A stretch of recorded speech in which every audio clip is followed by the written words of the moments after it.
तक अपनी मैया का पल्लू थामे रहेगा। ना, मैं इसके विकास में बाधा ना बनूंगी। कल से ही इसे गौचारण के लिए भेजूंगी मैं।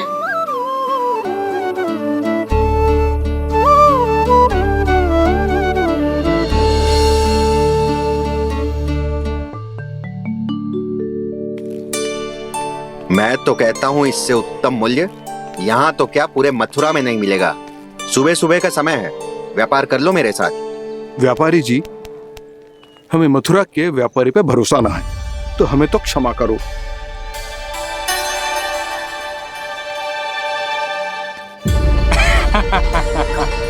बड़ा आयो हमसे व्यापार करने वाला हैं? मेरे साथ व्यापार ही नहीं किया मूर्खों ने। उन्हें पता ही नहीं मैं मथुरा का जाना माना सेठ हूँ। ऐसे ही थोड़ी ना पूरा जनपद मुझे धनिया सेठ के नाम से जानता है। धनिया सेठ?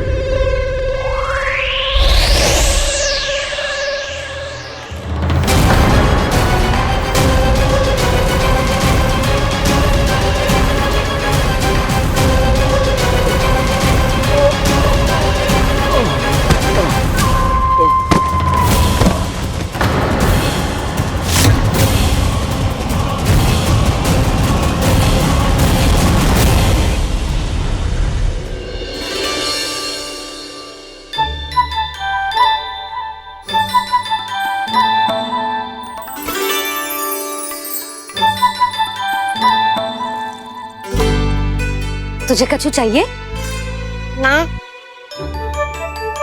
एक बार सोच ले कान्हा। ओ मैया, सुबह उठते ही तो आपने मुझे दूध दिया था, फिर जलपान में लड्डू, फिर माखन भी तो खिलाया था। और ये फल कछु ना चाहिए अब मुझे। एक बार फिर से सोच ले कान्हा। आज तू जो मांगेगो ना मैया देगी, और मैं कोई प्रश्न भी ना पूछूंगी। मेरी प्यारी मैया, आप तो बिना मांगे ही सब कुछ दे देती हो। अच्छा मेरो प्यारो लल्ला। मेरो प्यारे लल्ला। नटखट, मैया की नकल उतार तो है। नटखट, मैया की नकल उतार तो है। मेरी मैया बहुत अच्छी है, सब कुछ देती है मुझे। मेरी मैया बहुत अच्छी है, सब कुछ देती है मुझे। मुझे मैया से बहुत सारा लाड़ दुलार चाहिए। मुझे मैया से बहुत सारा लाड दुलार चाहिए। और बहुत सारा प्रेम भी चाहिए। और बहुत सारा प्रेम भी चाहिए। और बन जाने की आज्ञा भी चाहिए। और बन जाने की आज्ञा भी चाहिए। ठीक है, तो दे दी। सच्ची मैया? कान्हा चलो ना।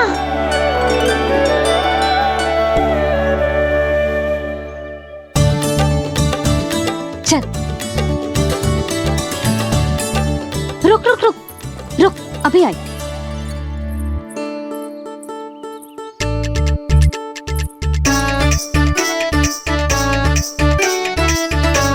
अब जा।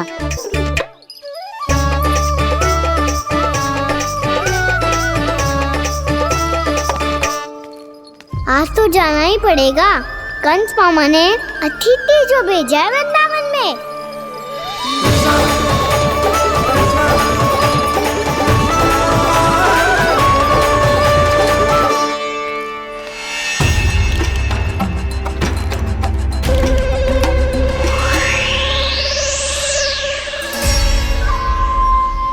अरे व्यापारी जी, फिर आ गए तुम?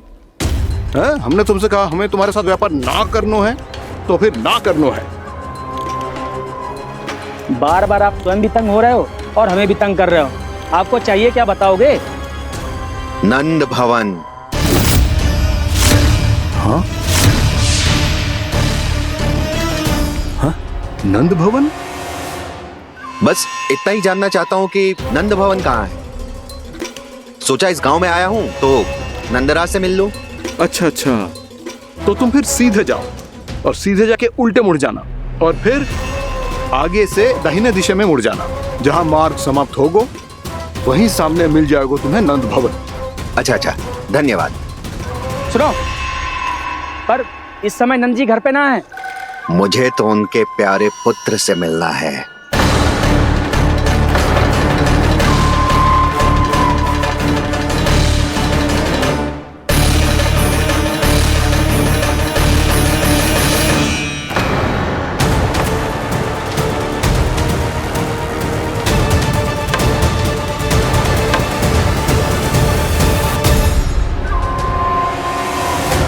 लल्ला से भला क्यों मिलना है? सच्ची सच्ची बताओ, कौन हो तुम?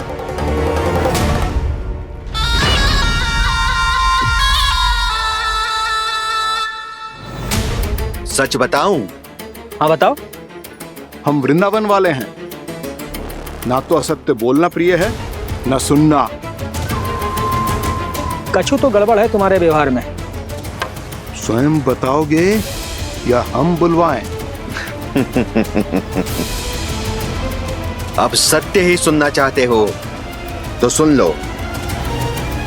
मैं हूं मायावी छलिया।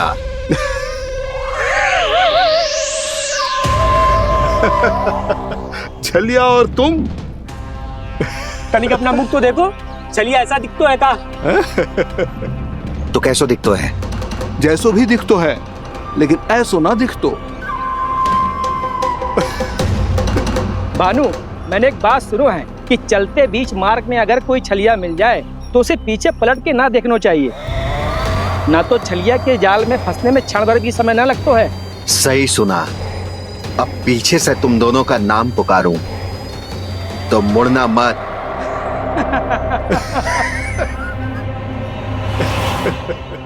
चल बंसी चल, नहीं तो ये छलिया जी हंसा हंसा के प्राण निकाल देगो।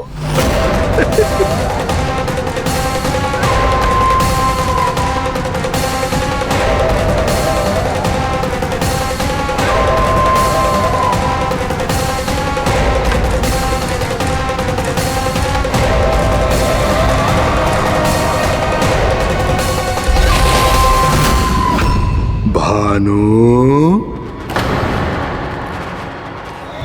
बंसी।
हाँ, रूप स्वरूप में तो ये थोड़ा ठीक ठाक है।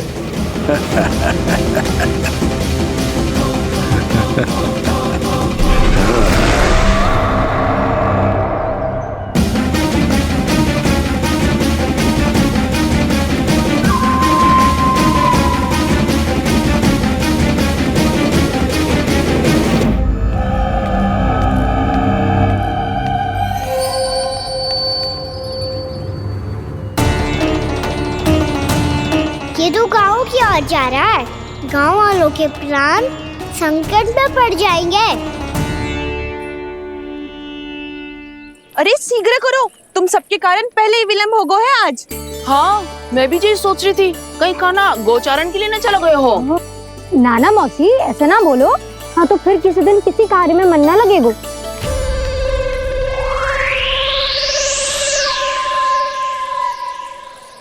आप सब तो बातों में ही समय निकालो। मैं तो चली कान्हा को निहारूंगी, तभी शांति मिलेगी हृदय को। अरे ठहरो, हम सब भी चल रहे। तो गई। इस गोपी का रूप धारण करके मैं भी निहारता हूँ इसके कान्हा को। कान्हा कहाँ गया?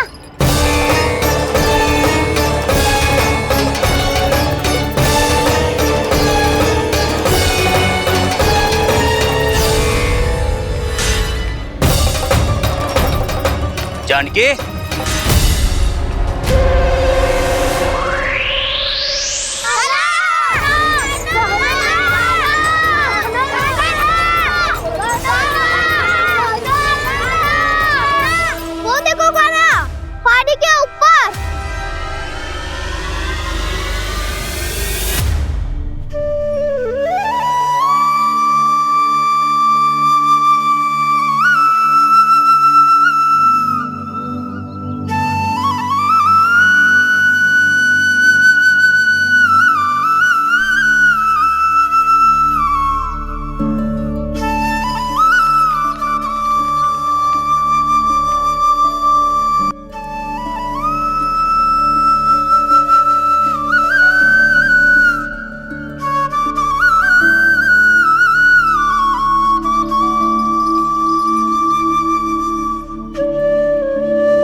ये तो कान्हा की मुरली की धुन है। विलम्ब हो गयो है, वो तो वन में पहुंच भी गयो। बस करो मौसी, सुनने दो ना, कितनी मीठी धुन बजा रहे हो कान्हा। ये तो स्वयं ही मुझे बुला रहा है, अपना पता बता रहा है। अब तो इसके आखेट में और भी अधिक आनंद आएगा। अवश्य ही एक पाँव पे तन के पूरे आत्मविश्वास के साथ त्रिभंग मुद्रा में मुरली बजा रहे होगो कान्हा।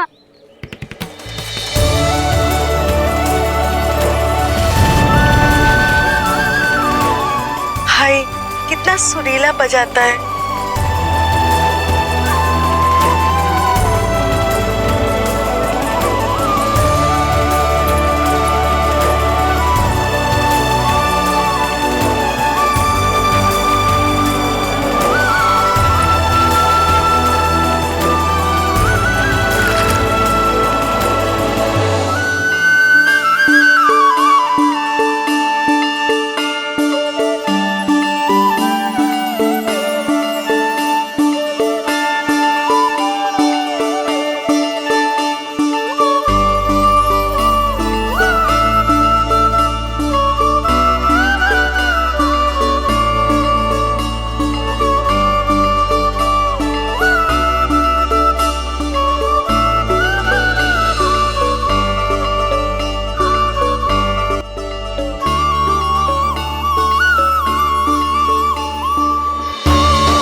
अवश्य ही एक पाँव पे तन के पूरे आत्मविश्वास के साथ त्रिभंग मुद्रा में मुरली बजा रहे होगो कान्हा।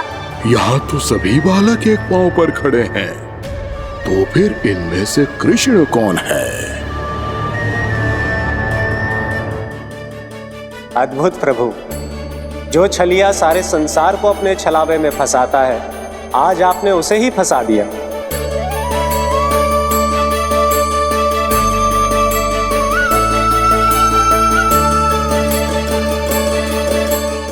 इन सब में से कौन है महाराज कंस का शत्रु, विष्णु का अवतार?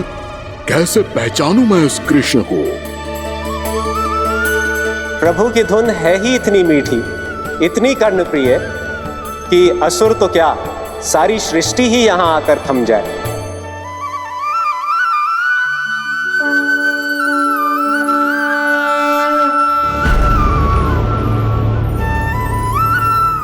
कहीं ये तो नहीं है वो मेरा शिकार विष्णु अवतार?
लल्ला का रंग अलग अलग है तो हम मैया और लल्ला ना हो सकते? इसका अर्थ है कि मैं सच्ची में आपका ही लल्ला हूँ? किसी को कोई संदेह है कि हम मैया लल्ला ना हैं?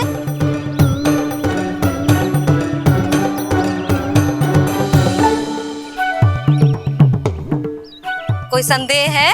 नहीं छोटी माँ, मुझे कोई संदेह नहीं है। मैं तो बस अपने छोटे भाई के साथ परिहास कर रहा था।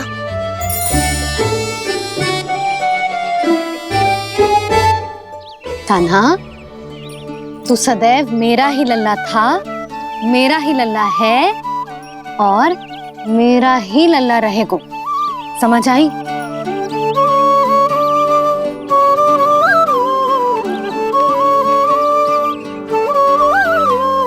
सुनियो सबने, मैं हूँ यशोमती मैया का कंताला। मैं हूँ यशोमती मैया का कंताला। मैं हूँ यशोमती मैया का कंताला। यशोमती मैया के नंदी लाला, यशोमती मैया के नंदी लाला।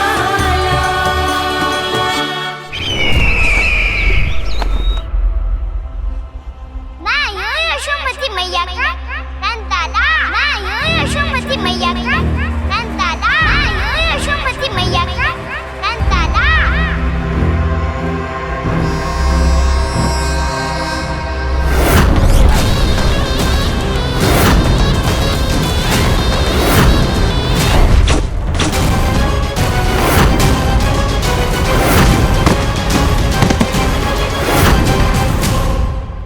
क्षमा कर दो कान्हा, जब तुमने मेरी बात ना मानी तो मैंने क्रोध में उल्टा सीधा बोल दिया।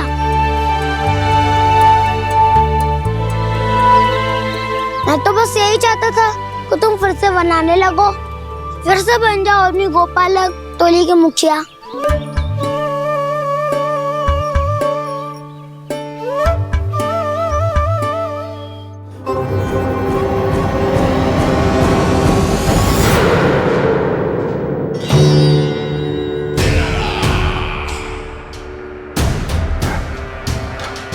फिर आ गया तू।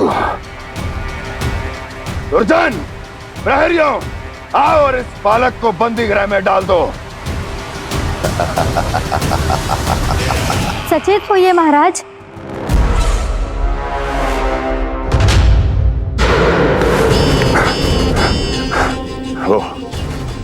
वो विष्णु अवतार कहाँ है? वो बालक कहाँ है? यहाँ नहीं है वो, आपके मस्तिष्क में है। उसे अपने साथ खिलवाड़ मत करने दीजिए महाराज।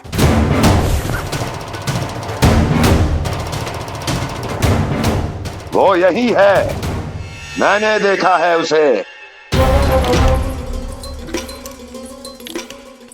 स्वयं को संभालिए महाराज, आपको भयभीत होने का कोई अधिकार नहीं है। आप स्वयं को भूल चुके हैं महाराज। आप तो वो कंस है जिन्होंने अपने पिता को भी कारागार में बंद करवा दिया था और उनसे सिंहासन का अधिकार छीन लिया था। आप तो वो कंस है जिन्होंने अपनी सुरक्षा के लिए वर्षों से अपनी प्रिय बहन और बहनोई को बंदी बनाकर रखा है। आप तो वो कंस हैं जिन्होंने अपने कितने ही भांजों को अपने ही हाथों से यमलोक पहुंचा दिया है ताकि आपका शत्रु ना पनप सके। ये समय भयभीत होने का नहीं है महाराज, पर यदि आपके मन में ये संशय ऐसे ही बना रहा तो मैं आपको भी आपके पिताजी के साथ कारागार में बंदी बना दूंगी और उस विष्णु अवतार का सामना मैं स्वयं करूंगी।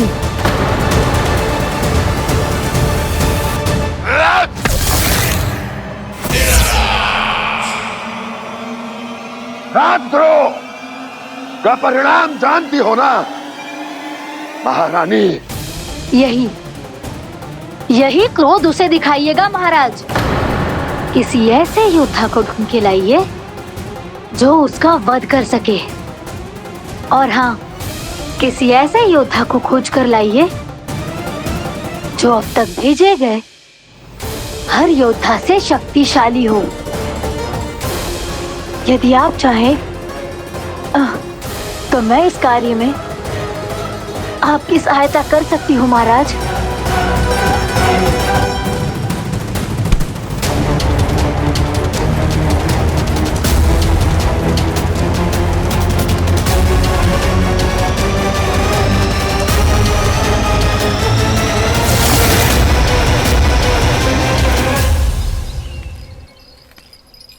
ये लो कान्हा। ना, अब ये दायित्व आप ही संभालो। फिर तो मुझे मेरी मैया के साथ ही रहना है। अपना सारा समय बस इन्हीं के साथ ही बिताना चाहता हूँ मैं। पर तू दोनों कार्य कर सकता है कान्हा। दिन में हमारे संग रह ले और शेष बचा सारा समय काकी के संग बिता ले। पिछले दिनों में कितना सीखा है हम सबने, पर तुम वरना आकर ये सुनहरा अवसर गवा रहे हो कान्हा। हाँ कान्हा, मैंने लव साधना सीख लिया है। बिल्कुल सदित भेद तो है मेरा लफ्ज भेद।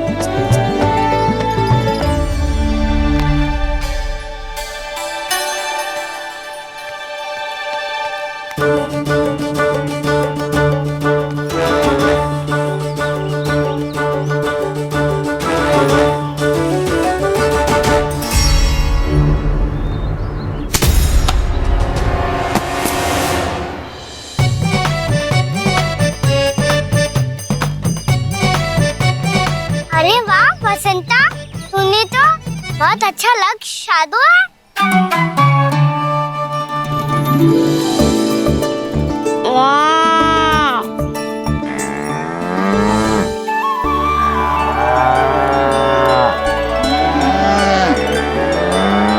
तूने देखा कान्हा, मैंने गैयाओं के साथ बात करना सीख लियो है।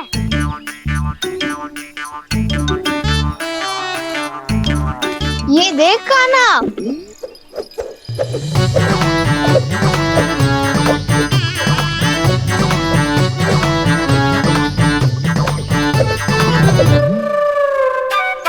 देखा मैंने भी लाठी चलाना सीख लियो है। अब मैं सबकी रक्षा कर सकता हूँ।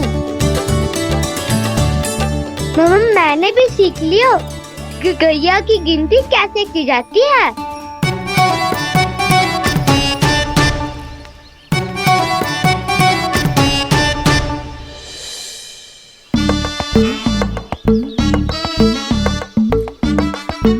वो देखो, बलराम शक्तिशाली होने का अभ्यास कर रहे है।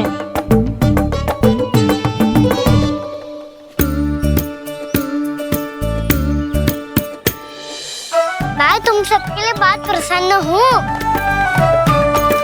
बस मुझे तो अपनी मैया के साथ ही रहना है। और हाँ से खाओ, ताऊ को बता दो मुझे इनसे बात ना करनी। चलो घर।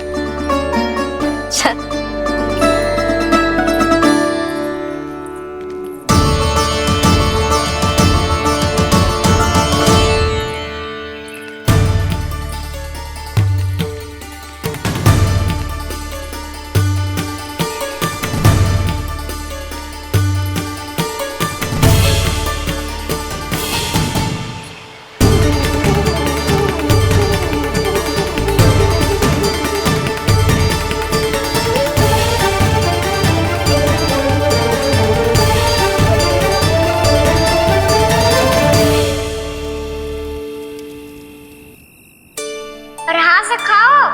ताऊ को बता दो मुझे इनसे बात ना करनी। रोहिणी जी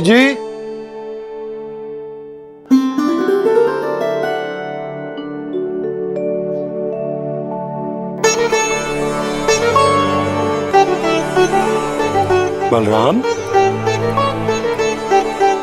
क्या होगा? इतना दुखी क्यों है?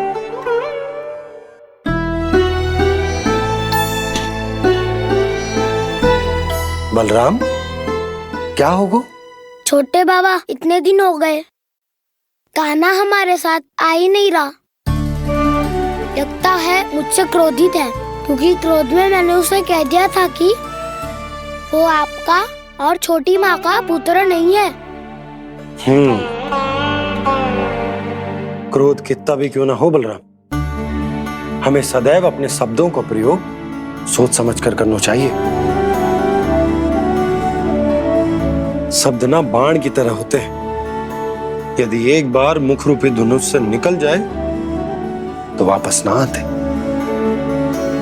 मुझे पता चल गया छोटे बाबा, पर मैं उसे कैसे मनाऊं? इस कला में तो कान्हा ही प्रवीण है। मुझे तो उसकी तरह भोलेपन से मुस्कुराना भी नहीं आता। बलराम, तेरी भावना तो सच्ची है ना, बस उतना ही पर्याप्त। नहीं, इतना पर्याप्त नहीं है छोटे बाबा। मैंने बहुत प्रयास किया आज, क्षमा भी मांगी उससे, पर वो नहीं माना। शब्दों से जो घाव लगते हैं ना बलराम, वो एक बार में ना भरते। और वैसे भूल तो तुम्ही ने की थी, तो कान्हा को मनाने का प्रयास भी तुम्हें ही करना चाहिए।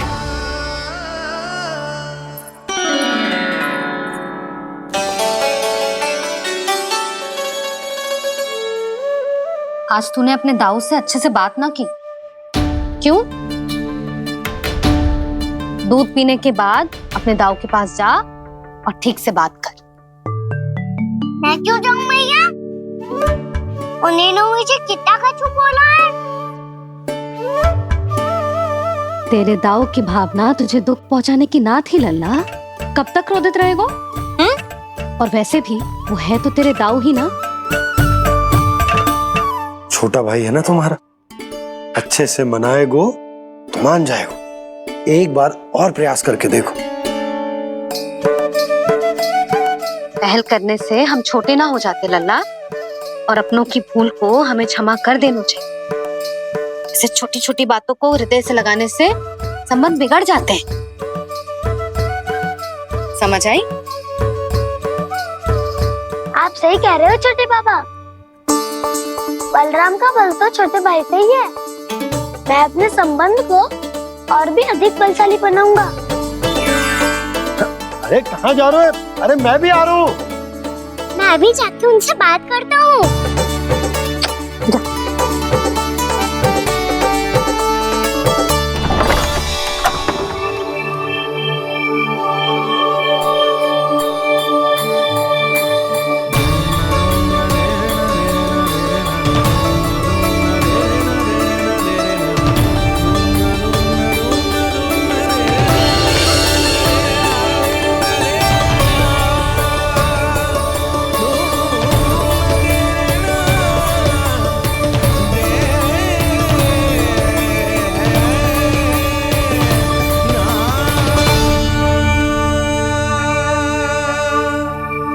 क्षमा कर दो कान्हा।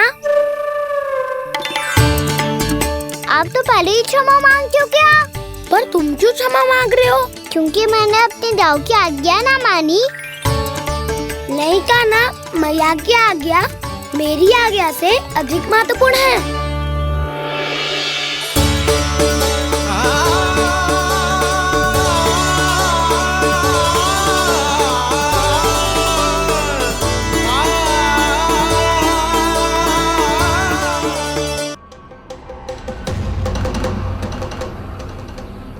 कौन है तू? कौन हो तुम? मेरे सामने तलवार लहरा रहा है। इतना दुस्साहस! मेरे सामने तलवार लहरा रहा है। इतना दुस्साहस! यदि तूने पलक भी झपकाने का प्रयास किया, मेरी यह तलवार तेरे रक्त से स्नान करेगी। कौन है तू? अपनी पहचान बता और सामने आ। महाराज, महाराज मुझे छोड़ दीजिए।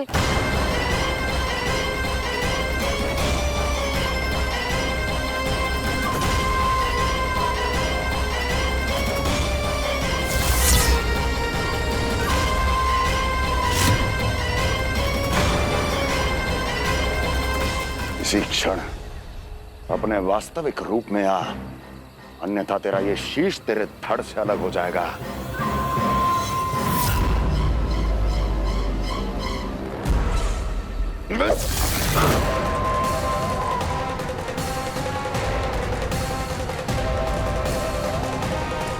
व्योमासुर, तुम? अपने दास का प्रणाम स्वीकार करें महाराज।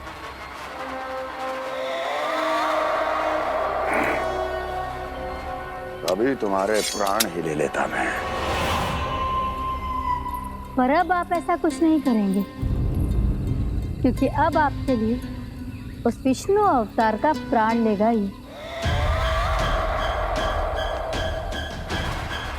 व्योमासुर आपकी आज्ञा का पालन ना करे, ये तो संभव नहीं है महारानी। आप निश्चिंत रहिए, किसी को पता नहीं चलेगा कि उस बालक को किसने मारा है। उसके भाई बलराम ने, या उसके सखाओं ने, या फिर स्वयं उसके माता पिता ने।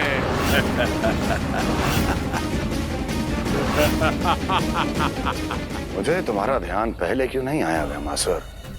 तुम तो वो छाया हो जो अपने ही तन को निगल जाए। अब अपनी प्रशंसा करने में मैं समय नष्ट क्यों करूं महाराज?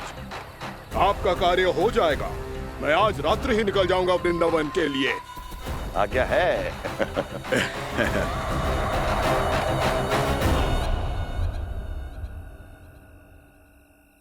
कान्हा, कृष्णा,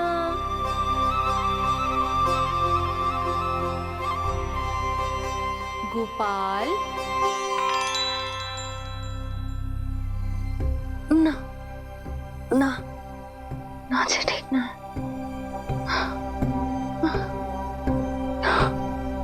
कान्हा के विकास में बाधा ना बन सकती।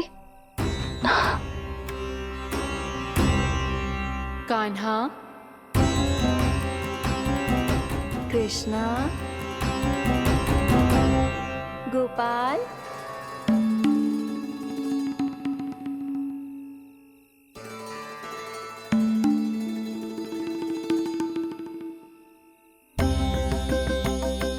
कान्हा, कृष्णा, गोपाल।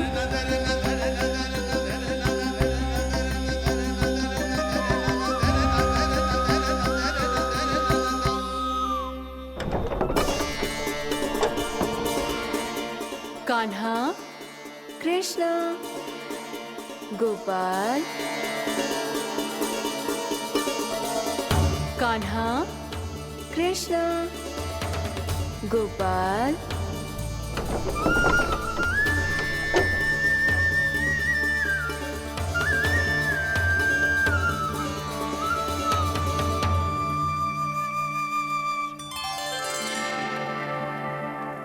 वृंदा देवी, यमुना देवी, देवी गंगा, आप तीनों यहाँ इस समय?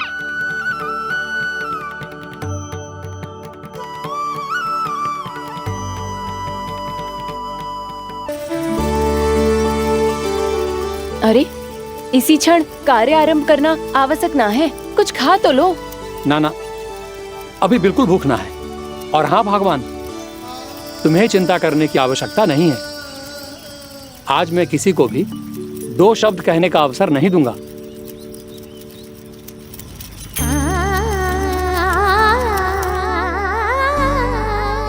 ठहर, मैं तेरे लिए मट्ठा लेके आती हूँ। व्रत के बाद पीने से पेट ठंडा रहता है। रुक।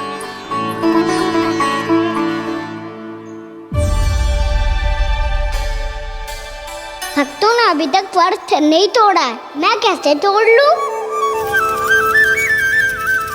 भूख कहाँ से होगी? श्री हरि नाम से पेट तो भर लेते हो। श्री हरि, श्री हरि, श्री हरि।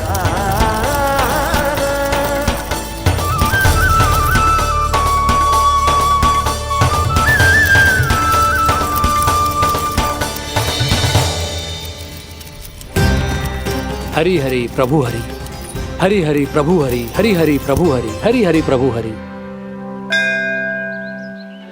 कल से अन्न का एक दाना ना गो है पेट में। अब क्या व्रत तुड़वाने भी आपके प्रभु ही आएंगे? अब क्या व्रत तुड़वाने भी आपके प्रभु ही आएंगे? मैया,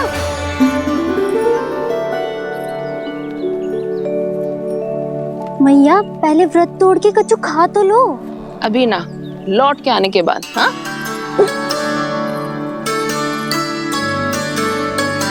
बलराम, ठहरो पुत्र, पहले कुछ खा लो। व्रत तोड़ना आवश्यक होता है। मैया ने एकादशी का महत्व बताया। लगता है मुझे सबको द्वादशी पर व्रत तोड़ने समाप्त करने का महत्व बताना होगा। हरि हरि हरि हरि हरि, मेरे हरि।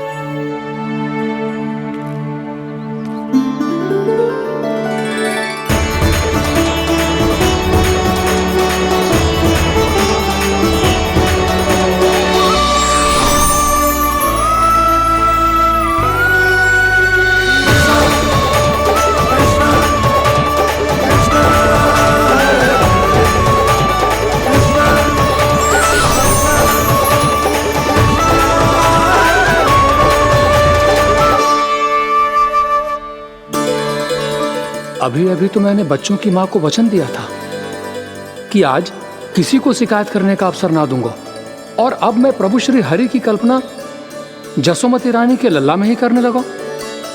ना ना, ये ठीक ना है।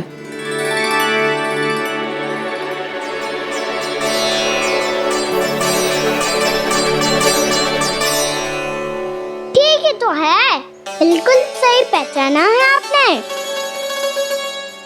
बड़े तो बड़े, अब तो बालक भी हमारा उपहास उड़ाने लगे। मैं आपका उपहास नहीं उड़ाने आया, मैं तो आपके एकादशी के व्रत को पूरा कराने आया हूँ।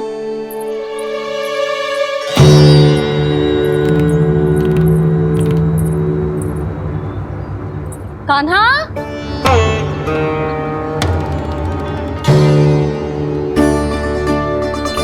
तो ये रे आपकी छड़ी और ये रे मेरी पीठ।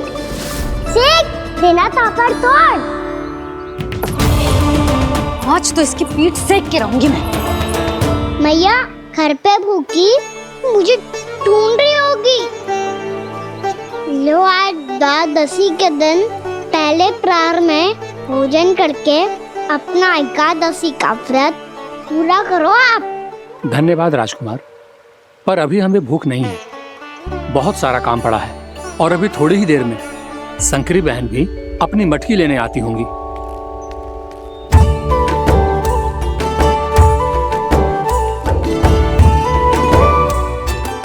पर मैं आपका व्रत पूरा कराए बिना नहीं जा सकता। भला क्यों? भक्त भूखा रहे और भगवान खा ले, ऐसा हो सकता है भला?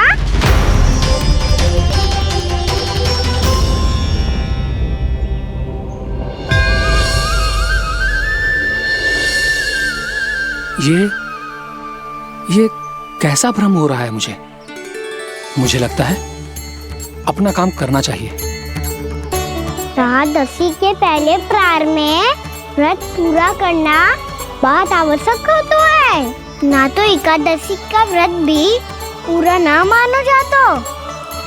इतनी सारी ज्ञान की बातें तुम्हें कैसे पता है लल्ला?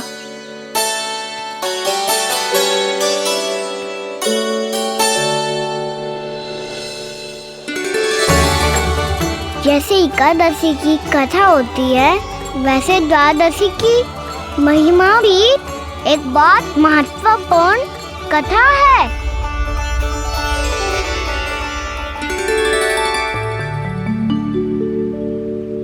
कैसी कथा?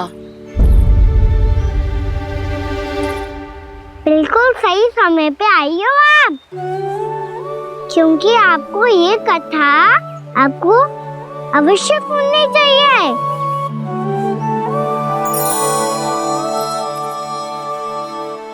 मुझे क्यों? पहले सुन तो लियो। फिर स्वयं ही पता चल जाएगा। बहुत समय पहले एक राजा हुआ करते थे, राजा अम्बरीश। भगवान श्री हरि के बहुत बड़े भक्त थे। ओम नमो नारायणाय। ओम नमो नारायणाय।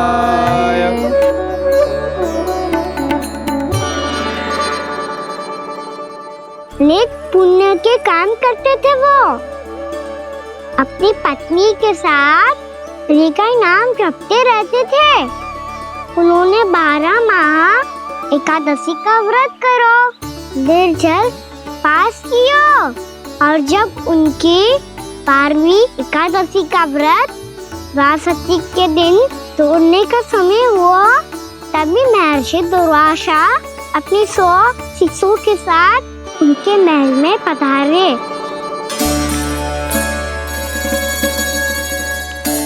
प्रणाम स्वीकार करें महर्षि। आप जैसे महान ऋषि मेरे राज्यसभा में आए, वो भी ऐसे अवसर पर जब मैं और मेरी पत्नी निरंतर 12 एकादशियों के बाद अंतिम एकादशी का व्रत तोड़ेंगे। इससे बड़े सौभाग्य की क्या बात हो सकती है हमारे लिए। आज आपके साथ साथ मेरा और मेरे शिष्यों का एकादशी व्रत भी पूरा होगा। संभव है प्रभु की इच्छा यही हो कि हम सब अपना व्रत एक साथ तोड़ें। ये तो अत्यधिक प्रसन्नता की बात है महर्षि। तो फिर ठीक है, हम सब यात्रा से थके हैं। व्रत तोड़ने से पहले हम स्नान करना चाहते हैं। जैसी आपकी इच्छा महर्षि। जब तक आप लोग लौटेंगे तब तक आपके सारे प्रबंध यहाँ हो चुके होंगे।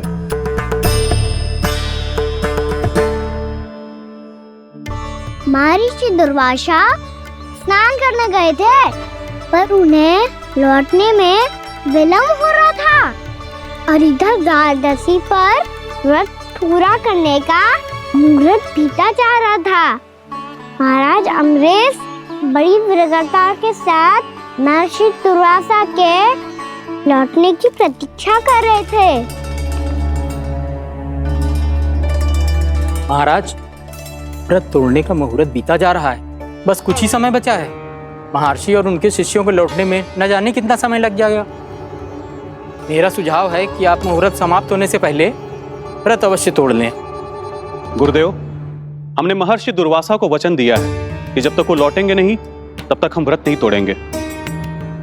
इसीलिए मैं उनका लौटने के बाद ही भोजन ग्रहण करूंगा। पर महाराज, मुहूर्त यदि बीत गया और समय रहते हो नहीं आए तो महाराज आपका व्रत पूरा नहीं होगा। महाराज, आपको उसका फल नहीं मिलेगा। महाराज, 12 एकादशियों का व्रत व्यर्थ चला जाएगा।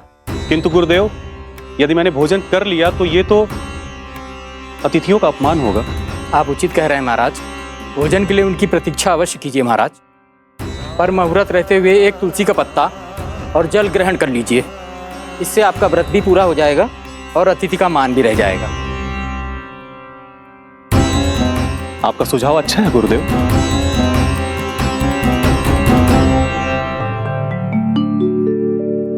जैसे ही महाराज ने तुलसी का पत्ता खाया,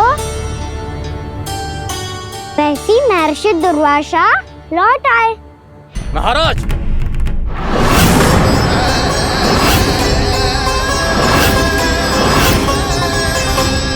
महाराज को उपास तोड़ते देखते बहुत क्रोधित हो गए।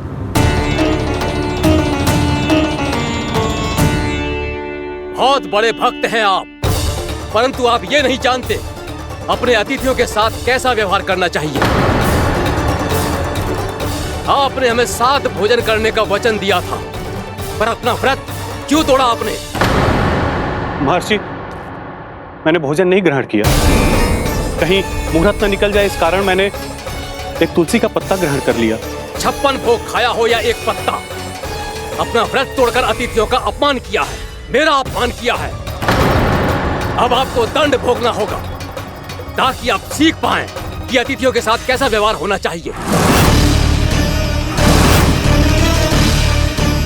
महर्षि, आप जो भी दंड मुझे देंगे मुझे स्वीकार है, किंतु आप क्रोधित मत होइए। क्रोध का कारण आपने दिया है महाराज। एक महर्षि का अपमान करके राक्षसी प्रवृत्ति का परिचय दिया है आपने। इसीलिए अब एक राक्षसी आपको दंड देगी।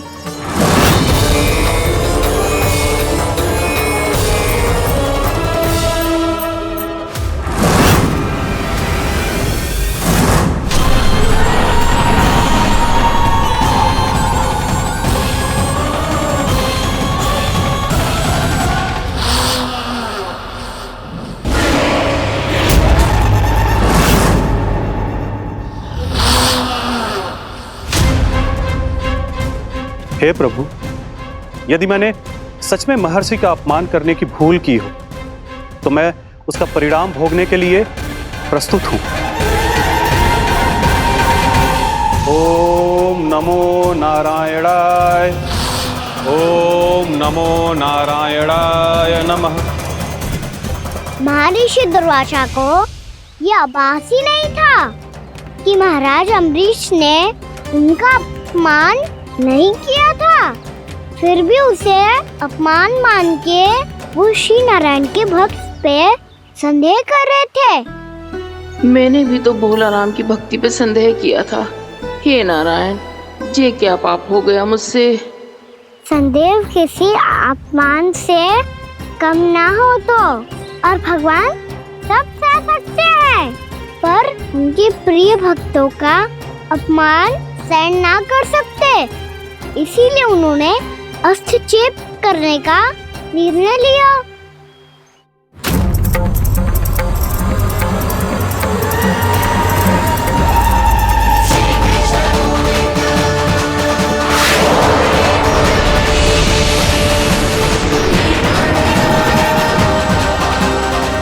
ओम नमो नारायणाय।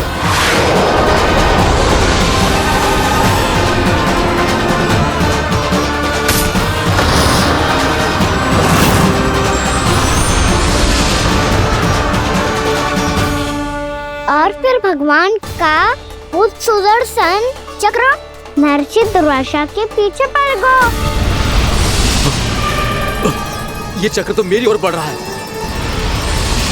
ओम नमो नारायणाय। ये कैसे संभव हो सकता है? कोई रोको इसे, कोई रोको इसे।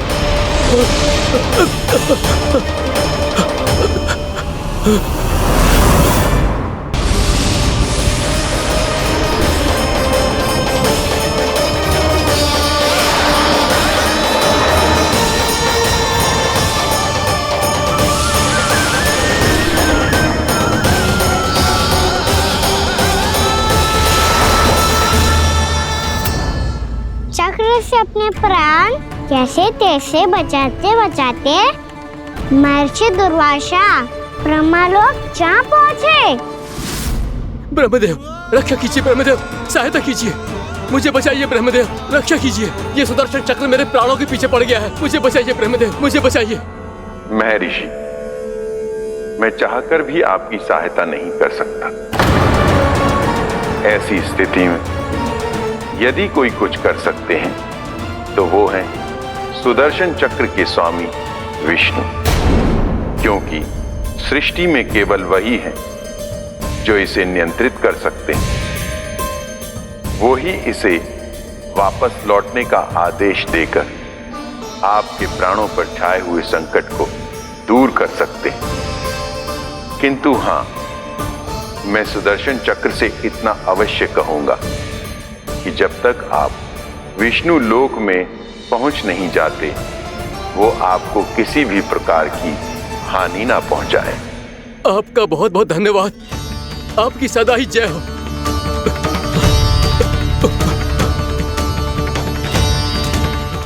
फिर क्या था? भागते भागते महर्षि दुर्वासा सीधे भगवान श्री हरि के शरण में बैकुंठ पहुंच गए। त्राहिमाम प्रभु, त्राहिमाम, मुझे बचाइए, मेरी सहायता कीजिए प्रभु, मेरी सहायता कीजिए। मैं आपके इस चक्र और ऊर्जा से नहीं भाग सकता प्रभु, कृपया करके अपने सुदर्शन को रोकिए, इसे वापस लीजिए प्रभु। यह असंभव है महर्षि। एक बार सुदर्शन चक्र मेरे हाथों से छूट जाए तो अपना उद्देश्य पूरा किए बिना, मेरे भक्तों की रक्षा किए बिना वापस नहीं लौटता। कोई तो उपाय होगा प्रभु, कृपया करके मेरे प्राण बचाइए प्रभु। मैं सुदर्शन की ऊर्जा से जलकर भस्म नहीं होना चाहता प्रभु। आप जो कहेंगे मैं करूंगा प्रभु। मेरी सहायता कीजिए प्रभु, मेरी सहायता कीजिए। मुझे नहीं लगता कि आप वो कर पाएंगे। मैं अवश्य करूंगा। मैं अपनी प्राण रक्षा के लिए कुछ भी करूंगा प्रभु। आपने मेरे भक्त राजा अम्बरीश को भक्ति का कर्तव्य निभाने के लिए अपमानित और दंडित किया है महर्षि, पर भक्त की रक्षा करना भगवान का कर्तव्य है। इसलिए यदि आप भक्त राजा अम्बरीश के पास जाकर क्षमा याचना करें और यदि वो आपको क्षमा कर दे तो ही ये चक्र आपके प्राण लिए बिना लौट सकता है। अन्यथा आप तो जानते हैं महर्षि, मेरे भक्त का अपमान मेरा अपमान। भक्त का अपमान भगवान के अपमान से कम ना हो तो है। महर्षि दुर्वासा को भी ये बात समझ आई और फिर उन्होंने महाराज अम्बरीश से क्षमा याचना की। महाराज महाराज महाराज महाराज महाराज मुझे क्षमा करें महाराज, मुझसे बहुत बड़ी भूल हो गई महाराज, मुझसे बहुत बड़ी भूल हो गई महाराज। महर्षि, आप हमारे चरण छुए ये उचित नहीं। महाराज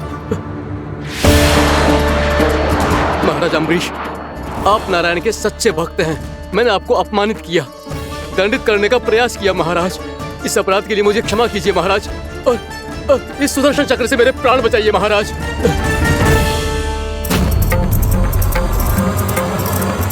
हे महान सुदर्शन, यदि महर्षि के लिए मेरे हृदय में अभी भी वही सम्मान और प्रेम हो जो इनके प्रथम आगमन पे था, तो कृपया आप अपने धाम वापस लौट जाइए।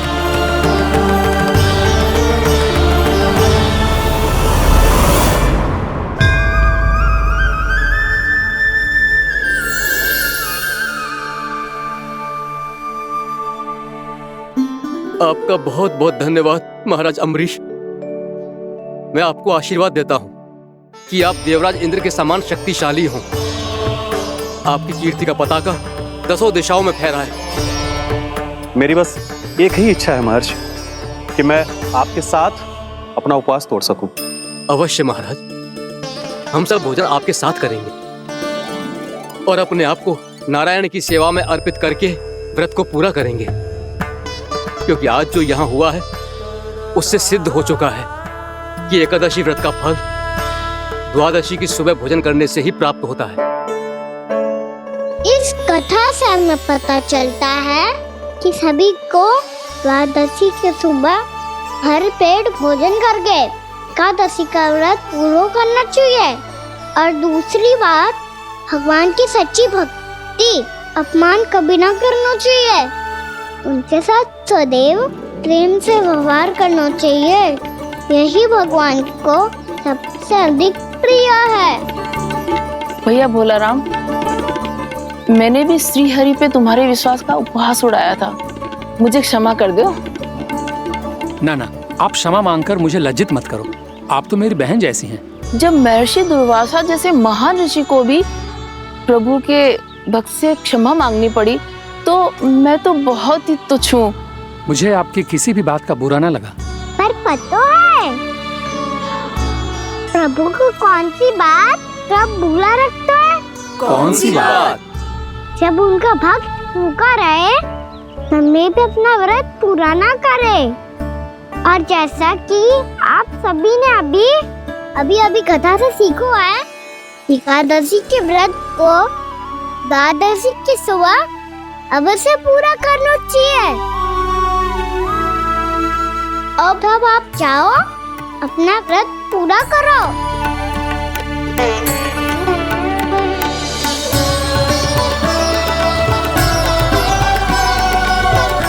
मैं आपके लिए जल लेके आती हूँ।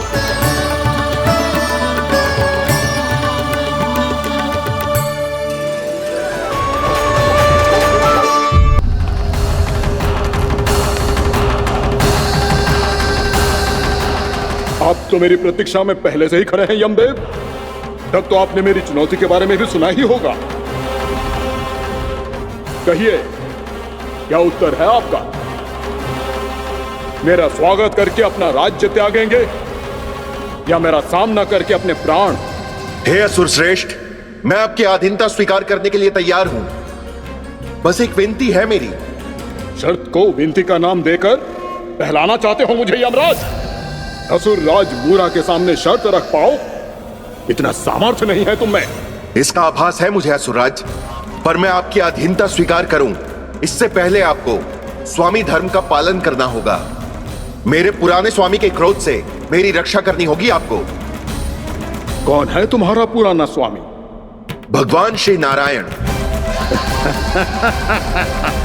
और छोटी माँ मूरासुर को तो श्री नारायण से भी रक्षा का वरदान प्राप्त था ना? यही तो श्री नारायण की लीला थी बलराम। पर वो राक्षस अपने दम में जे समझ ही ना पाओ कि वो क्या भूल करने जा रहे है, और पहुंच गो भगवान श्री नारायण को चुनौती देने के लिए।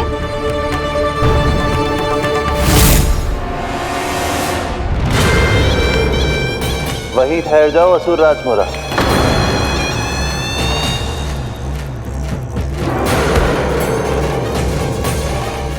यहाँ क्यों आए? आपको पराजित करने और ये वैकुंठ जीतने, ताकि मैं यमलोक का स्वामी बन सकूं।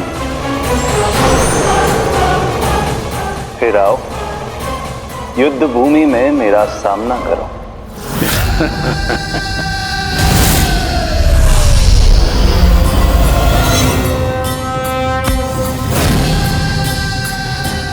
ये नहीं जानते कि इनसे ना हारने का वरदान तो मैं पहले ही प्राप्त कर चुका हूं, इसलिए युद्ध ठीक से आरंभ हो पाए उससे पहले ही इन्हें जीत लूंगा मैं।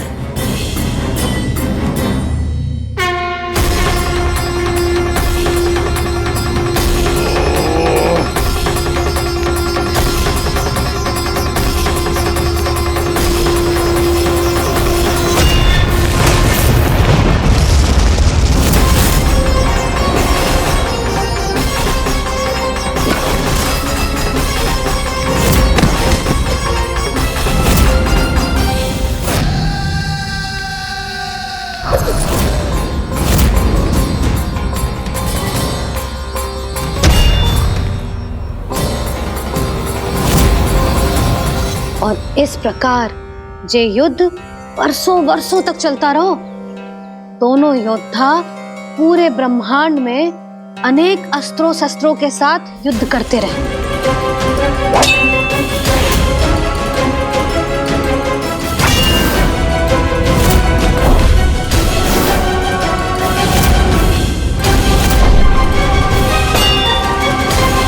फिर क्या हुआ मैया?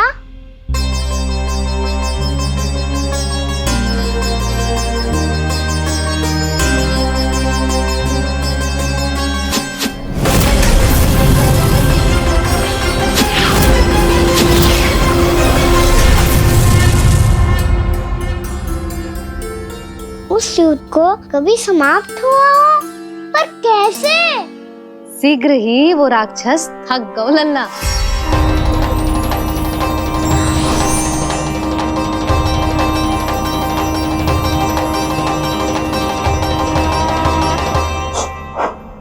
खड़े खड़े देख क्या रहे हैं नारायण?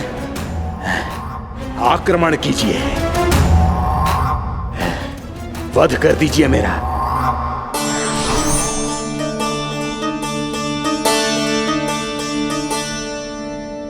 मैं तुम्हारी वीरता से प्रभावित हूं,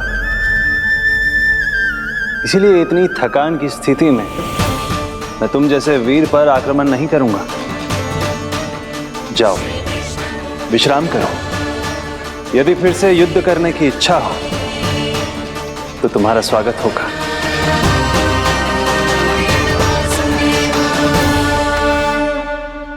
जे कह के श्री नारायण बद्रिका आश्रम चले गए और वहां हिमवत नाम की एक कंदरा में ध्यान लगा के बैठ गए। उधर वो राक्षस विश्राम करने लगो। अनेकों दिन बीत गए और अब वो राक्षस मूरा फिर से स्वस्थ होके बलवान हो गया था। उसने अपनी सारी शक्ति फिर से प्राप्त कर ली थी। श्री नारायण ने उस पर दया करी थी, पर वो फिर से श्री नारायण को छलने को तैयार होगा।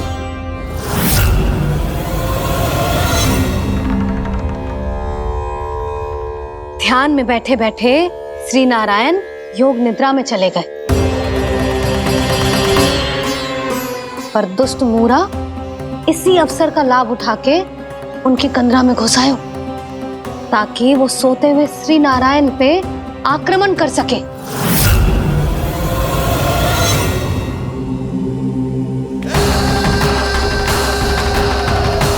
आज इस लंबे युद्ध को जीतकर अपने इस अंतिम शत्रु का भी अंत कर दूंगा मैं।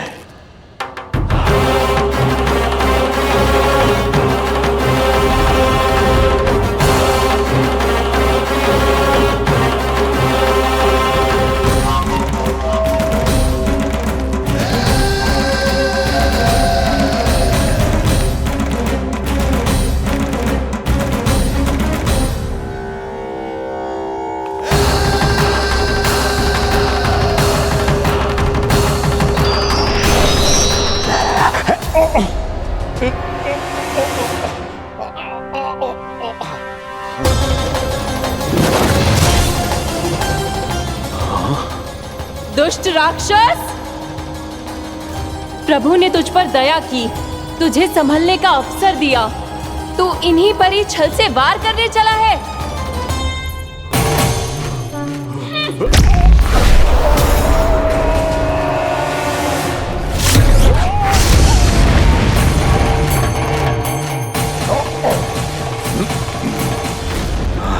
मैं अजय हूँ, मुझे कोई पराजित नहीं कर सकता। ब्रह्मा का वरदान है मुझे।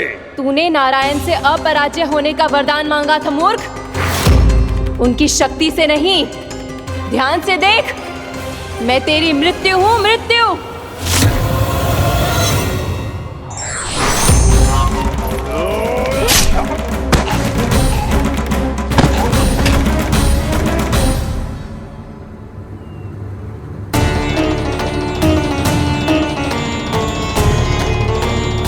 वो देवी कौन थी छोटी माँ? और कौन बलराम, वो ही तो थी देवी एकादशी।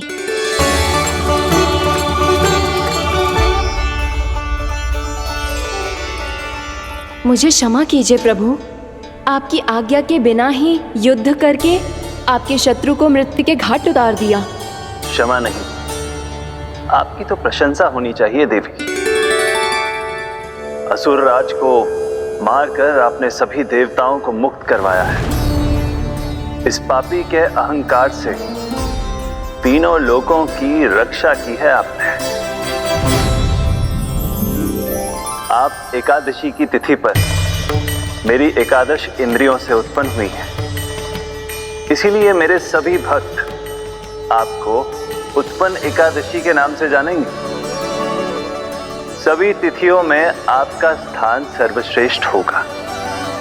जिस तरह आपने राक्षस के आक्रमण से मेरी रक्षा की है, उसी प्रकार एकादशी के दिन व्रत करके जो भी भक्त आपकी कथा सुनेगा, मैं स्वयं उसकी रक्षा करूंगा।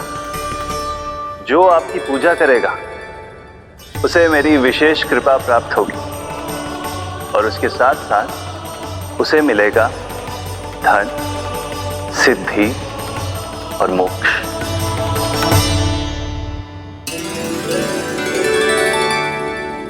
इसीलिए आज के दिन व्रत रखने का बहुत अधिक महत्व होता है।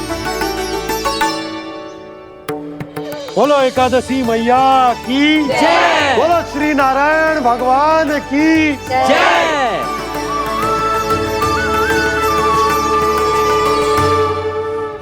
प्रभु की कृपा से एकादशी का महत्व भी पता चल गो और मेरा व्रत भी सफल हो गो।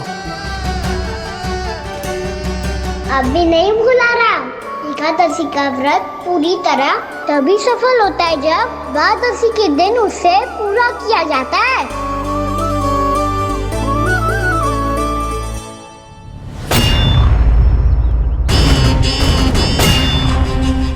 आवश्यक है आपको यह आभास होना कि उस विष्णु अवतार को पराजित करने के लिए आपके साधारण योद्धाओं में वो सामर्थ्य नहीं है। वो विष्णु अवतार कुछ अधिक ही असाधारण है।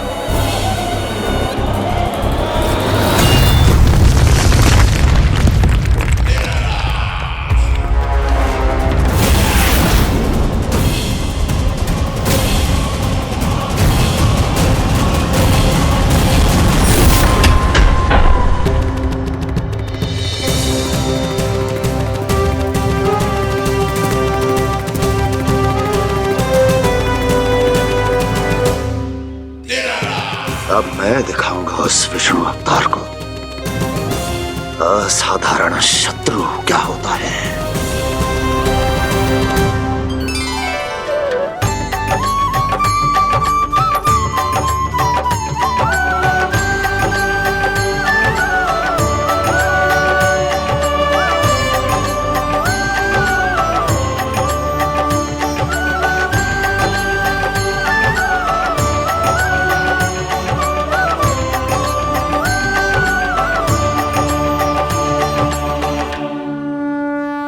मामा अधीर हो रहे हैं, पर मैया ने मुझे अभी तक बाहर जाने की आज्ञा नहीं दी है। अभी उन्हें किसी और राक्षस को यहाँ भेजने से रोकने के लिए मुझे ही कुछ करना होगा।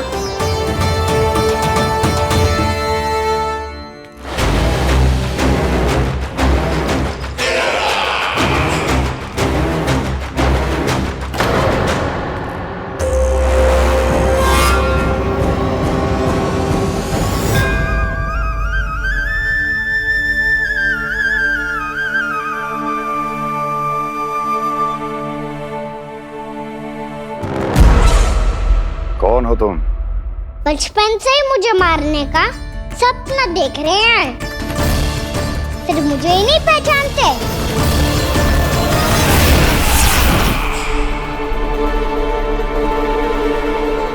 बचपन से विष्णु अवतार। कोई कान्हा बुलाता है तो कोई मुरलीधर पुकारता है, कोई माखन चोर कहता है, कोई कहता है चिच्चोर। पर विष्णु अवतार इस नाम से तो बस आप ही मुझे बुलाते हो मामा जी। इतना साहस, ये तो यहाँ आ गया है।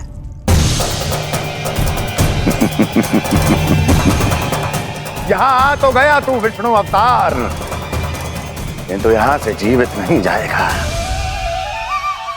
तेरे इस शीश को तेरे धड़ से अलग कर दूंगा मैं।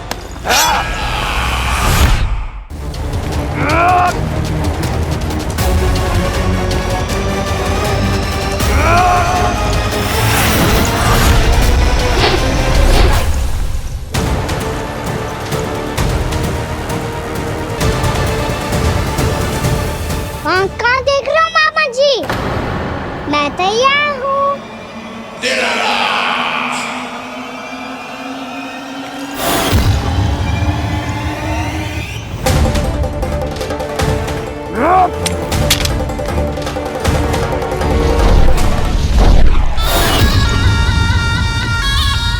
मामा जी, आप सदैव इसी तरह क्रोध में रहते हो क्या?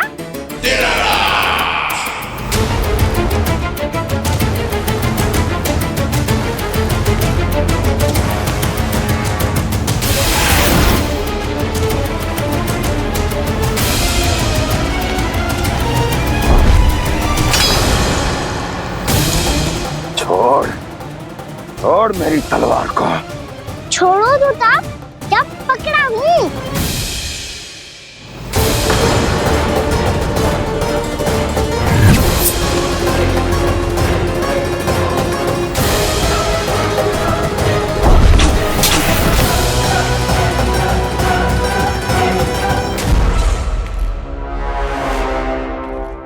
मामा जी,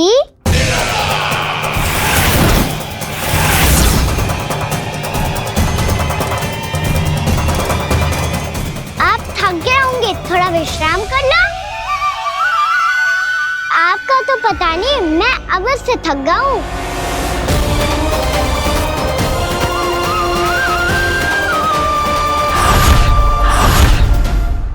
मेरे सिंहासन पर बैठने का तो साहस। अभी तो बस अभ्यास कर रहा था मामा जी। भविष्य में मुझे तो बैठना है यहाँ। आपने बल प्रयोग करके से अपने पिताजी से छीना था, मैं आज से छीन लूंगा। जो छल और बल से लिया जाए वो अधिक समय तक टिकता नहीं है मामा जी।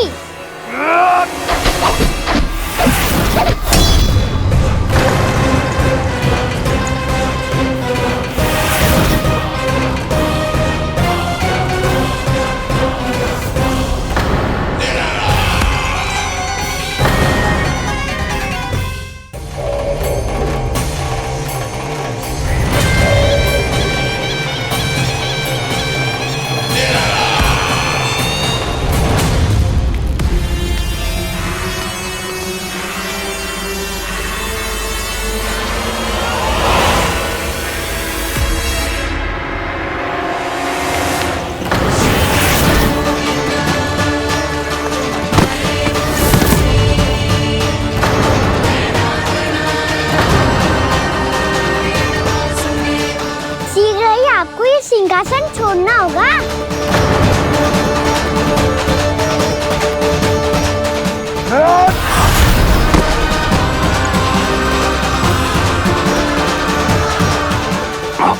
वो मेरा सिंहासन छीनना चाहता।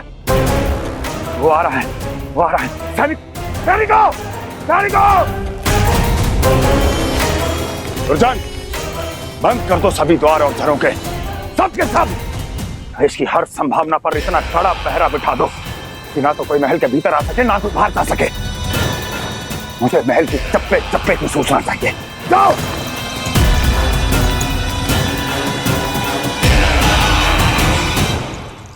सिंहासन।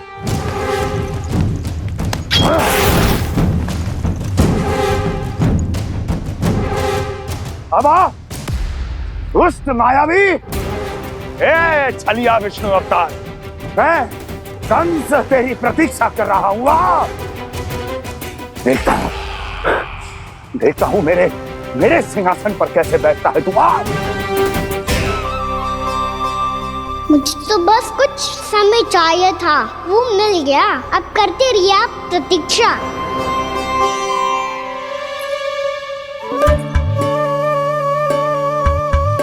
जी अपने आप से बातें क्यों कर रहे हो जी?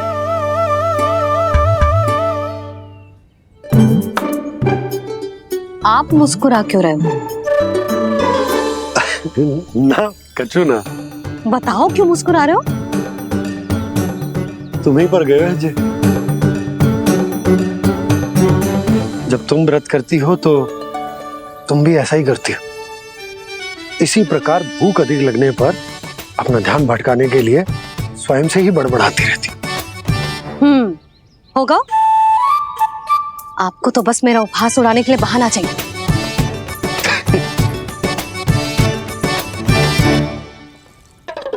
लल्ला, भूख लगी है?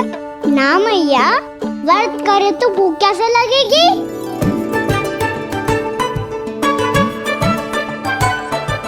यदि लगी हो तो छोटे बालकों को थोड़ी बहुत भूल चूक क्षमा होती है। कछु ना तो फल तो तू खा ही सकते है। अब तो पूरे नियम और विधि विधान से व्रत तोड़ूंगा। कल द्वादशी के सुबह मुहूर्त के अनुसार। ठीक।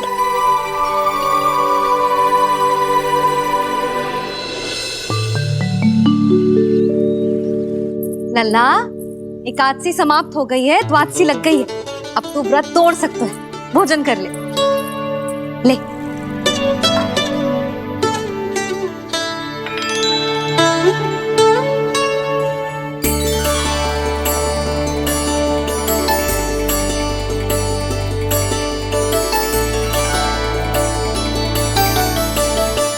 आज तो कार्य कर लीजिएगा। मैं ना चाहती कि सब गांव वाले फिर से आपका उपहास उड़ाएं। अरे, इसी क्षण कार्य आरंभ करना आवश्यक ना है। कुछ खा तो लो। कल भी पूरे दिन व्रत में रहे, अब तो कुछ खा लो। ना, अभी बिल्कुल भूख ना है। और हाँ भगवान, तुम्हें चिंता करने की आवश्यकता नहीं है। आज मैं किसी को भी 2 शब्द कहने का अवसर नहीं दूंगा। अरे कुछ खाओगे पियोगे नहीं तो कैसे रहोगे?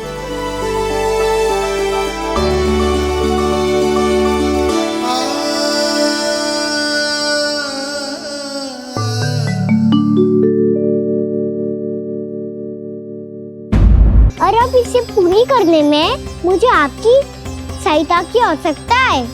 मैं वापस वहीं जाना होगा जहाँ से ये सब आरंभ हुआ था, महर्षि घर के आश्रम के निकट।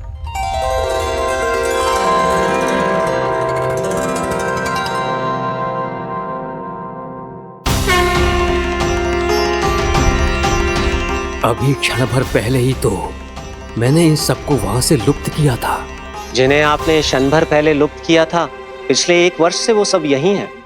1 वर्ष से? आप भूल रहे हैं ब्रह्मदेव। ब्रह्मलोक का एक क्षण पृथ्वी के 1 वर्ष के समान है। इसीलिए पिछले 1 वर्ष से ये सभी बालक और बछड़े यहीं पर हैं, ब्रह्मलोक में। तब फिर वहां कौन है? वही जिन्हें आप पहचानने से भी मना कर रहे हैं। प्रभु श्री नारायण के पूर्ण अवतार श्री कृष्ण। ये कैसे संभव है? अर्थात वो सभी सखा जो बछड़ों को चारण करा रहे हैं, वो सभी स्वयं श्री कृष्ण ही हैं। और वो बछड़े जो चारण कर रहे हैं, वो सब भी श्री कृष्ण ही हैं। प्रभु इस लीला को पिछले 1 वर्ष से अनवरत चला रहे हैं। किंतु ये तो असंभव है देव ऋषि। जहाँ श्री कृष्ण है वहाँ सब संभव है ब्रह्मदेव। श्री कृष्ण जानते थे आप क्या कर रहे हैं। वो ये भी जानते थे कि आपका उद्देश्य उनके सखाओं और बछड़ों को हानि पहुंचाना नहीं है। पर 1 वर्ष के लिए इन सब का लुप्त हो जाना गोप गोपियों को बहुत दुखी कर देता। इसीलिए श्री कृष्ण ने अपने आप को सखाओं और बछड़ों के अनेकानेक रूपों में विभाजित कर लिया और उनके माता पिता के साथ